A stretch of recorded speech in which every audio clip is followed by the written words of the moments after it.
Hey everybody, Whitney here, recording a solo episode for my Friday series on identifying and healing our wounds, breaking cycles, addressing and healing trauma. So on today's episode, I'm doing part 2 of choosing your partner, picking your partner from love. So from a place of love and security, rather than a place of trauma and fear.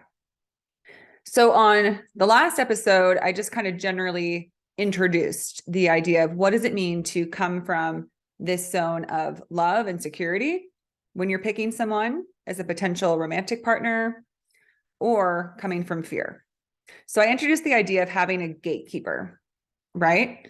In terms of identifying what our history is, what our tendencies were when it came to picking people more from a place of fear, lack, and from our trauma-based wounding. I shared that my tendency is to really just seek validation, right? That's been my consistent pattern, sort of overlooking who the person was, whether or not they were actually making an effort with me, seemed very interested in me, whether we had anything in common, and just looking at, does it feel good to get their attention, validation, interest, as minimal as it might be. So that's my gatekeeper, was that they show interest, right? My statement is, I'm not interested in anyone who's not interested in me. So I'm staying in my lane and my zone, doing my thing until somebody comes in and actively states, I'm interested in you, rather than me trying to seek out, pick people like, ooh, this looks like someone who can help my trauma wound. So today's episode is helping you identify your trauma wound and what your first gatekeeper is. And then we're going to talk about some of the other levels, some of the additional gates, right, that we're going to want to check. You can call them gates, checkpoints, but it's like, okay, we made it through this gate. Now we're in this level. Can we make it through the next gate? And I'm going to offer what I consider some of those gates and levels. So when you're trying to identify what your gate is, it has to do with, I keep going back and forth, because if you sort of see your trauma zone as being like your right-hand side and then your love zone being your left-hand side, it's like seeing that we need to, shift, right? So your gatekeeper has to do with what will help break this cycle. If your cycle is you will take anybody who shows any interest in you, regardless of who they are or whether you're actually interested in them or attracted to them in any way, then you might want to start exercising some discretion, right? So your first gatekeeper might be, am I interested in them? This person just DM'd me on Instagram. This person just, hit me up on the apps, if you're on the dating apps. Am I interested in them? What are their first, they have those like 5 things, right? They're a smoker. Well, I know that's someone I'm not interested in, maybe they are not pursuing a, higher career that I'm interested in. And that's a big part of my life. So I'm not interested. Maybe they have kids. So I'm not interested. Granted, these are kind of things that we may want to consider being open to, right? There are certain things that are deal breakers, right? Red flags and other things that we're willing to work with. When it comes to your first gate, it's the big ones, right? If you're sober, maybe it's somebody who uses drugs, right? But it is just a first level thing, right? Where you're first being introduced to somebody or meeting somebody. Or it could be like after a few dates is when you're kind of checking in with that gatekeeper, right? Of, okay, I know my history is to take any attention or any offerings that come my way because maybe your wound is, needing love or needing companionship. You don't want to be alone. But how does it feel to sort of not check in with yourself before allowing somebody into our life? Because it is a big thing to become romantically involved, right? We really kind of downplay it and kind of act as if it's, not a big deal. And yes, dating is meant to be fun and exploring connections with people, but it is a sacred union. Even if we're just, dating somebody and we're making out with them and we're spending evenings with them, like you're still sharing energy and intimacy with that person. And here's the other thing I want to offer. For those out there who their gatekeeper is making sure it's someone who's interested in them, we can love anybody, right? Love is a beautiful thing, and it's also what makes up the entire universe. So there's nobody outside of the scope of love. Even if somebody is more in fear and manipulative and all of that, you can still get tinges of love from them, right? So I just offer this because a reason to have that first gate is to say, okay, I know that if I take this offer to go on this date and then go watch a movie at this person's house and then maybe spend the night and we have sex, I'm going to start having loving feelings. And it clouds my judgment and intuition and actual feelings about what I want for my highest self. Because we get caught up in sort of that more, it's ego, but it's also just comfort. But it's also attachment, right? So not to say we shouldn't explore connections, but if you're listening to this, I'm more so speaking to people who are kind of ready to meet the one, right? Like we've been around, the merry-go-round a lot of times, and we're kind of ready to be like, I'm sure this is a perfectly nice person and we could probably have some fun. But when I look at these few things, it just doesn't pass that first gate for me. I've tried dating somebody who's, we have no common interest, or I've tried dating somebody who drinks and uses drugs, and it always just ends up being not the right fit.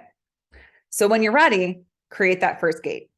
Now I'm going to talk about further gates, because again, the first one, like a lot of things are going to get through. We want to be open to people for the most part. There are deal breakers that we each have, but we want to try to be open. So then what comes next? What are the next things we want to check in with ourselves about? Because again, it's very easy to get caught up in intimacy and connection with anyone. You can get carried away with somebody that you later realize, what was I thinking? I'm sure most people listening have those few people in their dating history that they're like, what? How did I even entertain that or enjoy that?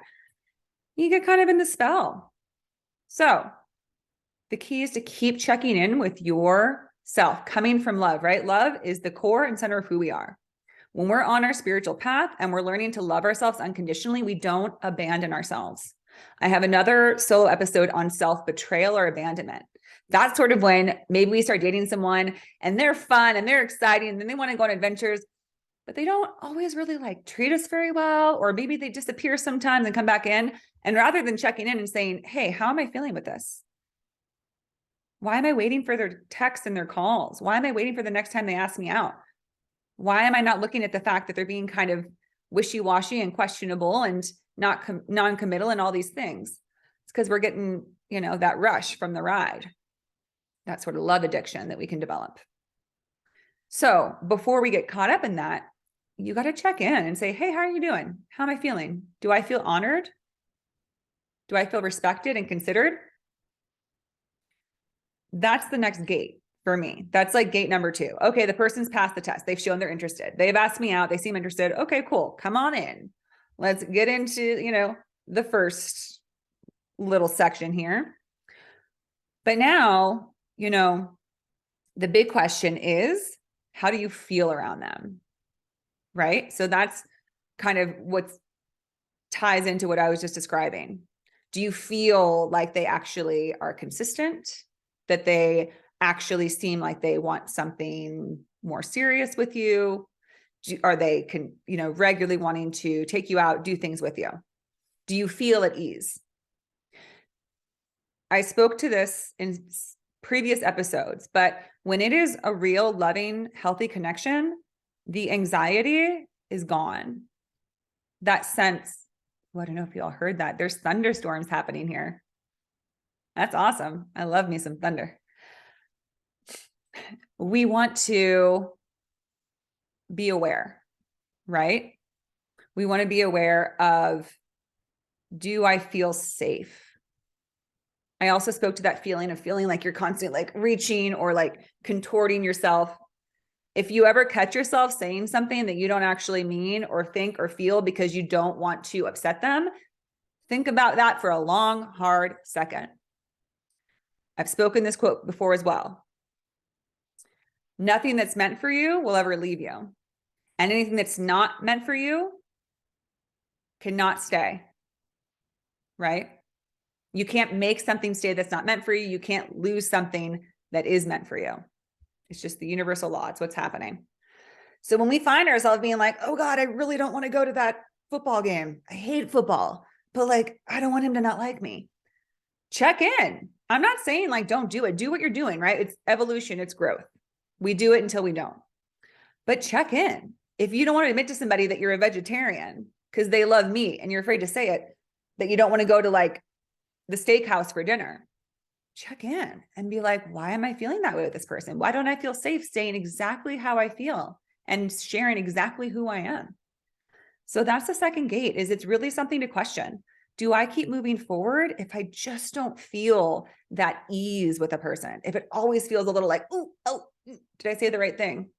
Or it can be the other way around, right? If you feel like they're not being real with you and there's not like this easy exchange, and there's maybe a lot of awkwardness or tension or a lot of like strained communication.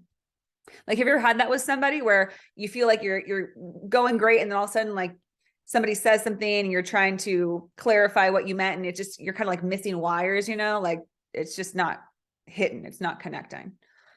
So check in about how you're feeling around them. If you don't feel at ease and comfortable, it's probably not a real soul connection. Doesn't mean you have to cut it off. There's a million different reasons that relationships happen. There's so much ground for growth and learning in relationships. But it's definitely something to notice and to, because again, if you're listening to this, you're probably getting ready to want to meet the one. So you can say, okay, I'm seeing it. And maybe you give it a few more shots, you give it a few weeks, few months and see like, does this get better? But maybe you're like, I've seen how this story plays out. It doesn't usually get better. It usually means there's just not that much interest or chemistry between us. But again, it's love, it's connection, it's fun. And we can say like, well, I'm just going to keep it around and keep doing it because I don't want to cut it off. And then usually a tower moment will come in. I'm doing tarot talk now, but a tower is in tarot. When you get that card, it means sudden shocking change. And the tower is considered what happens if you refuse to do something yourself. The universe is finally going to say like, oh my gosh, okay, bam, sorry, did it for you. Somebody just ghosts you and disappears out of the world. And you, for a while, are like, oh my God, why? And then later you're like, oh, thank God. What was I doing with that person? So that's what the second gate is for. Am I kidding myself here? Am I just doing this because it's a person, it's dating, it's fun, but really it's not worth my time if I'm looking for my soulmate. All right. So that can be a second gate.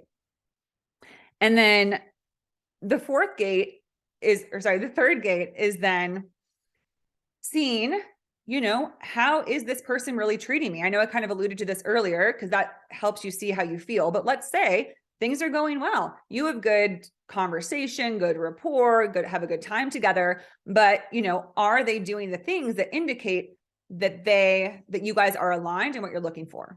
So of course you also, at that juncture, at that third gate, need to ask, what am I looking for with this person?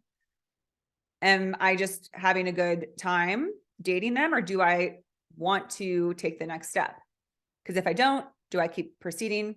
If I do, are they aligned with it? Are they doing things that are congruent with taking those next steps, right? Are they asking to see you often? Do you guys talk fairly regularly? Everyone's communication preference is different. A lot of people like to talk every day. They like some form of connection with the person that they're getting to know and growing with. It can kind of feel like abandonment if you don't hear from them for a few days. If you ever feel abandoned by somebody that you are dating, that's a pretty good indication that you're back in that trauma zone, coming from a place of fear and lack, right? Abandonment wounds are major, major trauma, common trauma feelings, common trauma beliefs, right? Everyone's going to abandon me. It's going to happen again. I'm going to get left.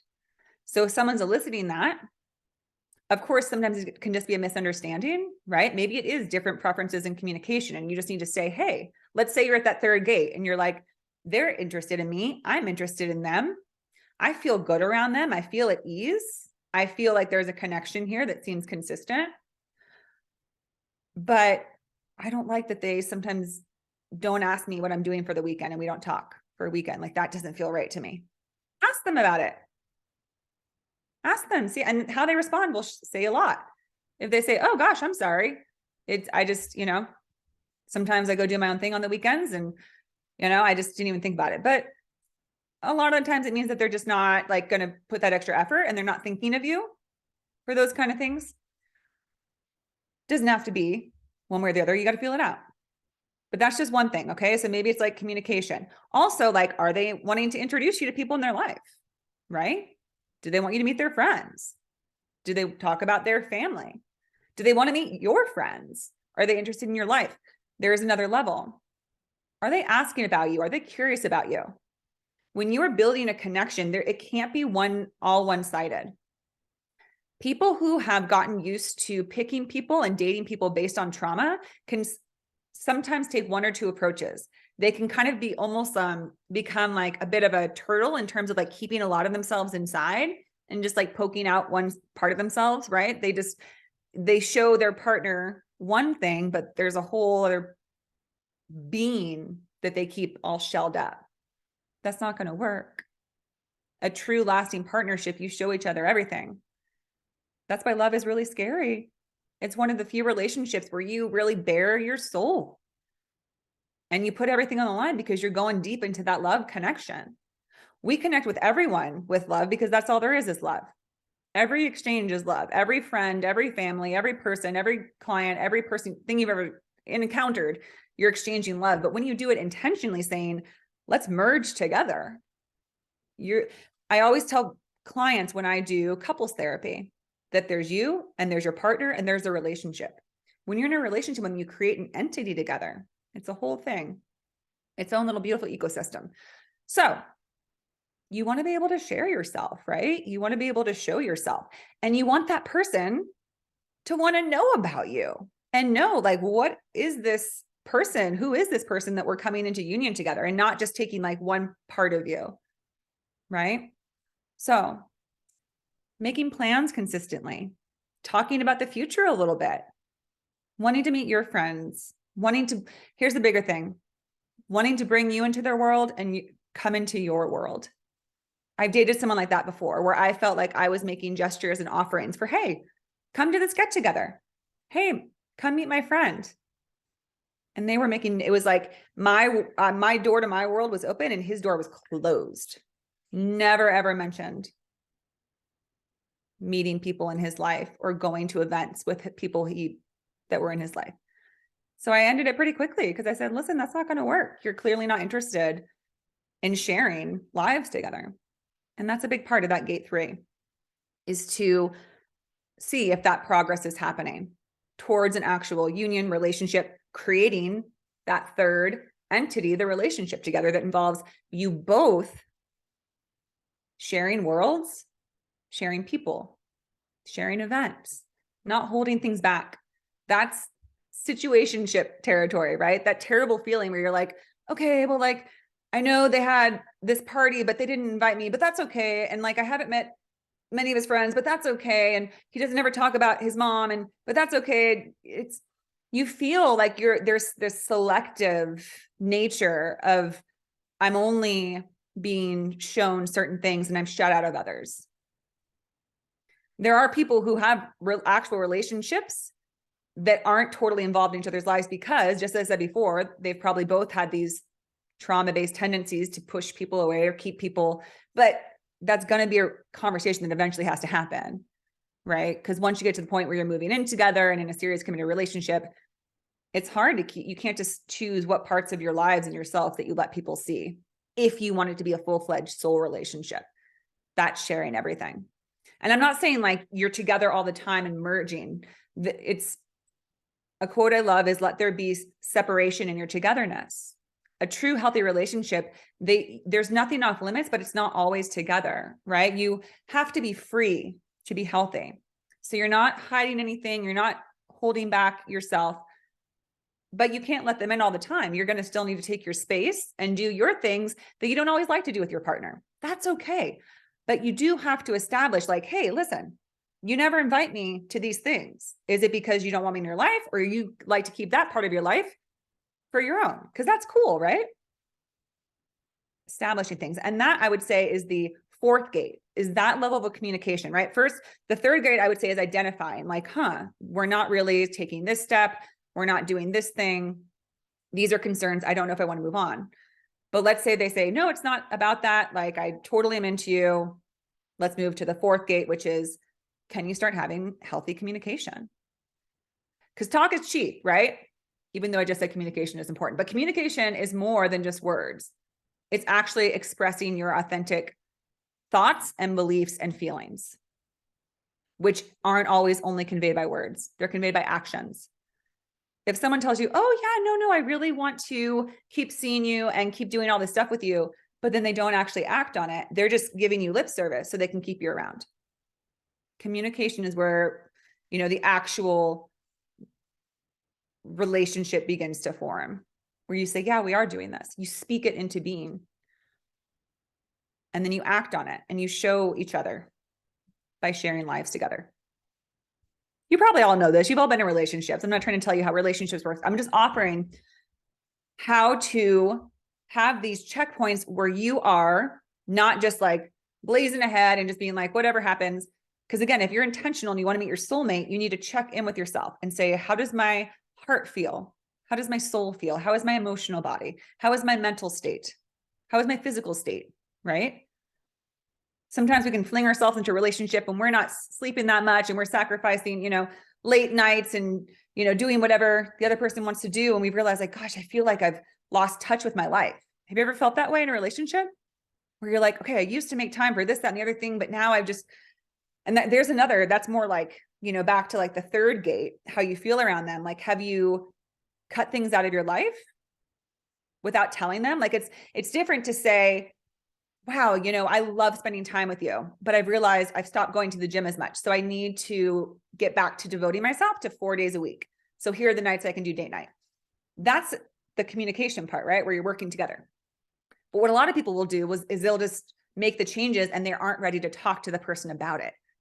They'll be like, well, I don't want to like bring it up. Again, another good thing to check in with yourself. If you're not wanting to bring stuff like that up with somebody, then you're not really making those steps towards sharing a life. That's another place where we might kind of compromise ourselves and be like, well, I'd really like to have more time back in my week to do my reading again and to do my workouts, and to go for these long nature walks on my own. But I don't want to bring it up because I don't want to sound like I'm not interested in them. Or if any of that stuff is happening, then a true connection is not happening, or more communication needs to be had. Okay.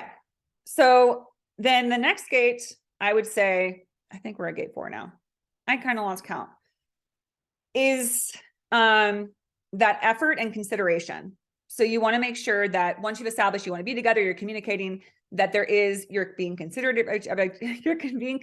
of each other. You're making an effort for this relationship. It's not just like you're both living your own lives and hang out once in a while. That's a situationship. Effort, consideration. And then you want to see progress as a fifth gate. If after a year you're like, yeah, we really like each other and we're considerate and we include each other in each other's lives, but we're not really making like progress I thought I would, in terms of like emotional connection or intellectual and connection, or wanting to, grow together. Just something to check in on. And then also, this might have needed to show up earlier, but aligned values. This actually probably shows up a lot earlier. You can probably throw this in at like the third gate, but again, so often we get caught up in love and excitement of a dating situation that we'll say it's okay that they have totally different beliefs about this, which it is okay. But if we're talking about something that's pretty integral to our belief about, morality or humanity, and they're totally in a different realm or page than you are, is that going to work? Right? Because our beliefs do say a lot about us, how we feel around things, right? And if that's not aligned, is that going to work for you? So I put this further back because this is less about like, our connecting with self. This is more about practicality, right? Of okay, they're treating me right, we're vibing, everything is good, but we are just not aligned. And it might come up later, right? Because as I was saying, you don't have to be aligned with everything, but if there's fundamental differences in beliefs that you start to realize are just not compatible and say a lot more about their character or the difference of your characters, then it may not work for you and it may not be your soul partner or on your soul path. All right, so I'm going to leave it there. I hope that this was helpful. I really just want to, in some way, encourage you to get thinking about what is your number one gatekeeper? What are your other gates? And can you practice this art of not abandoning yourself and regularly checking in with yourself in new dating and relationship experiences? When you've set that intention that you're ready to meet your soulmate, you're ready to be in that soul connection. And not, I've said that before, like 2 years ago, and I've had to go through a lot of other non-soul relationships. So I'm not saying like you got to be, a drill sergeant and kick somebody off the path. It's all about awareness, right? If you're, at step 3 and you're saying, we have a lot of fun together, I feel good around them, but they're not really like bringing me into their life and I'm not bringing them to theirs. It doesn't mean you have to like, block them from everything. Try that communication. And you might say, well, this probably isn't quite it because we're not really forming this new entity of the relationship. But I'd still like to keep hanging out, sleeping together. We're having a good time. Let it run its course. There's a lot to say for things needing to run their course. I'm a big believer in that, even though here I'm talking about like have these gates, cut them off. It's possible to do, but the difference though is like there are those certain relationships that you could call it a karmic, whatever you want to call it, but it's like it's sort of a part of your destined path. And it, right? Because it's harder to let go of. And you get that sense of like it's over when it's over. Other ones you're like, this, I can let this go. This is clearly just not a match. And it's going to be at the earlier gates, right? The ones who don't even make it past gate 1 or 2, those are not your soul path. That's when, and this is what I want you to get better at, is being able to check in with yourself and be like, nope, don't think it's for me, honoring me and asking you and being acknowledging of yourself and your feelings and honoring your worth. So many of us spend way too much time with somebody who just doesn't see us for who we are and isn't going to honor us as we deserve to be honored for the amazing, unique, brilliant individual that we are. Every single person deserves that. I hope this is helpful. If you have any questions, please find me on Instagram, Women Awaken, DM me. I'll also give you a free reading if you add me on there. I would love to connect with anyone who's listening. So thank you so much for listening. Take care.